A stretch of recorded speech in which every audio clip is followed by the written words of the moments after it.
Hello friends, welcome to my channel Green House. और आज का हमारा पौधा है मोगरा का पौधा। और जो आज का हमारा टॉपिक है कि सर्दियों में मोगरा के पौधे को किस तरीके से आपको बचा करके रखना है। सर्दियों में मोगरा के पौधे की केयर आपको कैसे करनी है, जिससे कि जैसा का जैसा आपका पौधा अभी है ऐसा ही पौधा आपको मार्च के महीने में मिले और किसी भी वजह से सर्दियों में आपका मोगरा का पौधा खराब ना हो।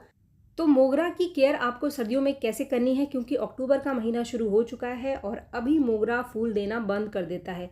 यहाँ पर आपको किन चीज़ों का ध्यान रखना है। सबसे पहला काम करना है आपको शिफ्टिंग का, यानी आपका जो मोगरा का पौधा है जिसको कि आपने पूरे दिन की धूप में रखा था, आप उसको ऐसी जगह पे शिफ्ट कर दो जहाँ पर सिर्फ सुबह की 2-3 घंटे की धूप या फिर शाम की 2-3 घंटे की धूप इसको मिल जाए। अब इसको आपको पूरे दिन की धूप में रखने की ज़रूरत नहीं है, क्योंकि हमारा पौधा ग्रोथ करना बंद कर चुका है और फूल देना भी बंद कर चुका है और पूरी सर्दियां ये ऐसे ही डोरमेंट स्टेज में पड़ा रहेगा। लेकिन इसको सेव करके रखना, बचा करके रखना बहुत ज़रूरी है। कुछ गलतियां आपके मोगरा के पौधे को सर्दियों में सुखा सकता है, पूरी तरीके से ख़राब कर सकता है। तो फ्रेंड्स, पहला पॉइंट यही है कि आप अपने पौधे को जिस भी जगह पर रखेंगे वहाँ पर थोड़ी बहुत धूप उसको मिलनी चाहिए। ऐसी जगह पर आप बिल्कुल भी ना रखें जहाँ पर इसको धूप बिल्कुल भी ना मिले। अगर इसको थोड़ी थोड़ी धूप मिलती रहेगी तो ये अपने पत्तों में खाना बनाता रहेगा और पूरी सर्दी ये ऐसा का ऐसा ही आपके गार्डन में पड़ा रहेगा। इसके बाद दूसरा पॉइंट, अगर आप मोगरा के नए पौधे खरीदने के बारे में सोच रहे हैं तो इस सीज़न आपको अभी मोगरा के पौधे नहीं खरीदने हैं। इसको खरीदने का जो सबसे बढ़िया टाइम होता है वो होता है मार्च अप्रैल का महीना, जब गर्मियाँ स्टार्ट हो रही होती हैं। अगर अभी आप मोगरा का नए पौधे खरीद करके लाएंगे तो हो सकता है कि जो नर्सरी में मोगरा का पौधा लगा हो उसके अंदर फ्लावरिंग हो रही हो, लेकिन अब जब आप इसको घर पर लेकर आएंगे तो ये फूल देना बंद कर देगा और फ्लावरिंग आगे नहीं करेगा। इसके बाद तीसरा पॉइंट, आपको अपने पौधों की किसी भी तरीके की कोई रिपोर्टिंग नहीं करनी है। अगर आपका पौधा छोटे गमले में लगा हुआ है तब भी आपको इसको बड़े गमले में शिफ्ट नहीं करना है। इसकी रिपोर्टिंग का भी सही टाइम है मार्च का महीना, या फिर रूट प्रूनिंग या फिर स्टेम प्रूनिंग। इन सभी का जो सबसे बढ़िया टाइम होता है वो होता है मार्च का महीना। और इस समय सर्दियों में आपको इसके ऊपर ना तो किसी भी तरीके की कोई रिपोर्टिंग करनी है और ना ही बहुत ज़्यादा इसकी प्रूनिंग करनी है। इसके बाद चौथा पॉइंट, अगर आपके पौधे के अंदर बहुत सारी लंबी लंबी ब्रांचेस है, इधर उधर बिखरी हुई ब्रांचेस है और आप उसको काटने के बारे में सोच रहे हैं, तो ऐसी गलती आपको नहीं करनी है। अगर बहुत ज़्यादा बिखरी ब्रांचेस हैं तो आप उसको किसी चीज़ से बांध दीजिए। जैसे कि आप ये वाला पौधा मेरा देख रहे हैं, इसकी बहुत लंबी लंबी ब्रांचेस थी, ये नीचे की तरफ झुक रही थी, तो इसको मैंने बांध दिया है। आपको भी इसको मैनेज करने के लिए किसी भी चीज़ से बांध देना है, लेकिन इसके ऊपर अभी कटाई छटाई आपको बहुत ज़्यादा नहीं करनी है। इसके बाद पांचवा पॉइंट जो है हमारे पौधे की वाटरिंग, ये बहुत इंपॉर्टेंट पॉइंट है, क्योंकि यहाँ पर गलती करके आप अपने पौधे को खराब कर सकते हैं। सर्दियों में मोगरा के पौधे में ना तो आपको बहुत ज़्यादा वाटरिंग करनी है और ना ही इसकी मिट्टी को बहुत ज़्यादा सुखाना है। ये दोनों ही कंडीशन आपके पौधे को पूरी तरीके से सुखा सकते हैं, पौधा आपका मर सकता है। मोगरा के पौधे की मिट्टी को बस आपको मॉइस्ट बना करके रखना है, यानी मिट्टी हल्की हल्की सी मॉइस्ट रहे, ना तो उसके अंदर बहुत ज़्यादा पानी हो, बहुत ज़्यादा गीला पड़ा रहे आपके पौधे की मिट्टी, और ना ही इसकी मिट्टी एकदम से सूख जाए। अगर आप अपने पौधे को बहुत ज़्यादा पानी देंगे और इसकी मिट्टी लगातार गीली पड़ी रहेगी तो इससे जो इसके पत्ते हैं वो पीले पड़ने शुरू हो जाते हैं और लगातार मिट्टी गीली रहने से सारे के सारे पत्ते पीले पड़ करके सूखने लग जाते हैं, गिर जाते हैं और एक बार पौधे के सारे पत्ते झड़ गए तो इसका बहुत बुरा असर आपके पौधे के ऊपर पड़ता है, क्योंकि जो पौधे हैं वो पत्तों के अंदर ही खाना बनाते हैं और एक बार सारे के सारे पत्ते झड़ गए तो खाना बनना बंद हो जाता है पौधे में और इसका सीधा सीधा असर इसकी जड़ों के ऊपर पड़ता है। जड़ों को भी खाना मिलना बंद हो जाता है और आपका जो पौधा है वो पूरी तरीके से सूख जाएगा। तो ये गलती आपको नहीं करनी है। मिट्टी को बहुत ज़्यादा गीला आपको नहीं करना है, बहुत ज़्यादा वाटरिंग नहीं करना है, लेकिन बहुत ज़्यादा मिट्टी को सुखाना भी नहीं है।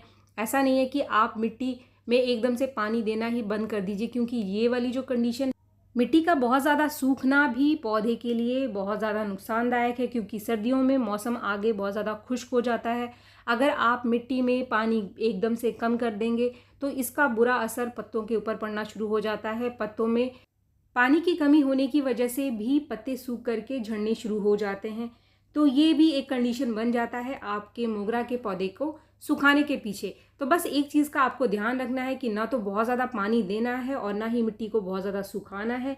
मिट्टी को बस आपको हल्का हल्का सा मॉइस्ट रखना है। ज़रूरत हो तो आप इसको रोज़ थोड़ा सा पानी दे दो, और अगर लगे कि मिट्टी गीली है तो आप 1-2 दिन रुक करके इसको पानी दे सकते हैं। इसके बाद जो छठा पॉइंट है कि आपको मोगरा के पौधे के ऊपर बहुत ज़्यादा पानी का स्प्रे नहीं करना है। सर्दियों में इसके ऊपर पानी का स्प्रे करने से बचना है, वरना इसके ऊपर मॉइस्चर बना रहेगा। सर्दियों में धूप की कमी बनी रहती है, जिससे कि इसके ऊपर फंगस लग सकता है या फिर कीड़े लग सकते हैं। ऐसी कंडीशन में भी पत्ते सारे के सारे सूख करके झड़ जाते हैं, और एक बार पत्ते सारे के सारे इसके सूख करके झड़ गए तो आपका पौधा पूरा का पूरा खराब हो सकता है। तो फ्रेंड्स, सबसे जो इम्पॉर्टेंट पॉइंट है वो यही है कि किसी भी तरीके से हमारे पौधे के जो पत्ते हैं वो झड़े ना। कोई भी ऐसी कंडीशन हमें पौधे के अंदर क्रिएट नहीं करनी है जिससे कि हमारे पौधे के पत्ते झड़ जाएं। अगर कोई भी ऐसी कंडीशन बन जाती है कि इसके पत्ते सूख करके झड़ जाते हैं तो हमारे पौधे के खराब होने के चांसेस बने रहते हैं।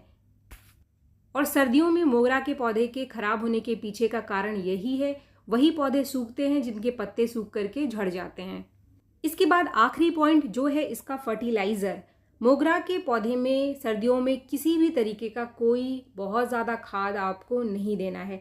मोगरा ग्रोथ करना बंद कर चुका है, फ्लावरिंग देना बंद कर चुका है, तो इसे बहुत ज़्यादा खाद देने की ज़रूरत नहीं है।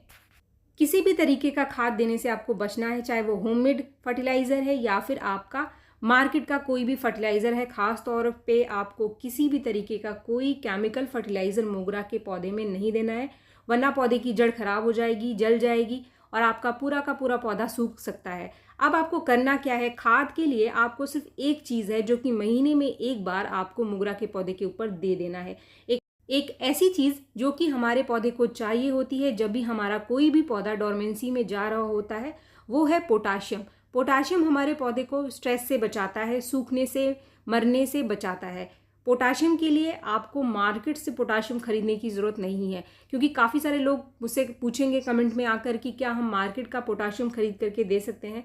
तो ये गलती आपको नहीं करना है। मार्केट का पोटाशियम यानी किसी भी तरीके का कोई केमिकल फर्टिलाइज़र मोगरा में इस समय आप ना दें। इसके लिए एक बहुत ही आसान सा सॉल्यूशन है, केले का पाउडर या फिर आलू के छिलके का पाउडर। इसमें से कोई भी एक आप ले लो, चाहे वो आलू के छिलके हों, इसे आप धूप में सुखा करके इसका एक पाउडर बना लो, या फिर केले के छिलके को सुखा करके आप इसका एक पाउडर बना लो। दोनों ही चीज़ों से आपके पौधे को एक मिनिमम जो पोटाशियम चाहिए वो मिल जाएगा। मार्केट से पोटाशियम लेकर के इसको डालने की ज़रूरत नहीं है, और इसको भी आपको सिर्फ महीने में एक बार देना है। अगर पॉट का साइज़ बड़ा है तो आप 2-3 चम्मच महीने में एक बार दे दो, और पॉट का साइज़ छोटा है तो 1 चम्मच काफ़ी है इसको देने के लिए। तो आप सिर्फ इन दोनों ही चीज़ों में से कोई भी एक चीज़ अपने मोगरा के पौधे में महीने में एक बार दे देना, जिससे कि इसको एक मिनिमम जो पोटाशियम चाहिए वो मिलता रहे, आपका पौधा स्ट्रेस में जाने से बचा रहे, और पूरी सर्दी इसी तरीके से हरा भरा आपके गार्डन में पड़ा रहेगा। एक भी पत्ते इसके सूखेंगे नहीं, गिरेंगे नहीं, और ना ही पीले पड़ेंगे। और जैसे ही अगला सीज़न आएगा आपका मोगरा फिर से अनगिनत फूलों से भर जाएगा। तो फ्रेंड्स, वीडियो अगर आपको पसंद आए तो एक लाइक ज़रूर करें, और मेरे चैनल को आपने अब तक सब्सक्राइब नहीं किया है तो मेरे चैनल को सब्सक्राइब भी ज़रूर कर लें। मिलते हैं मेरे नेक्स्ट वीडियो में, तब तक के लिए थैंक यू।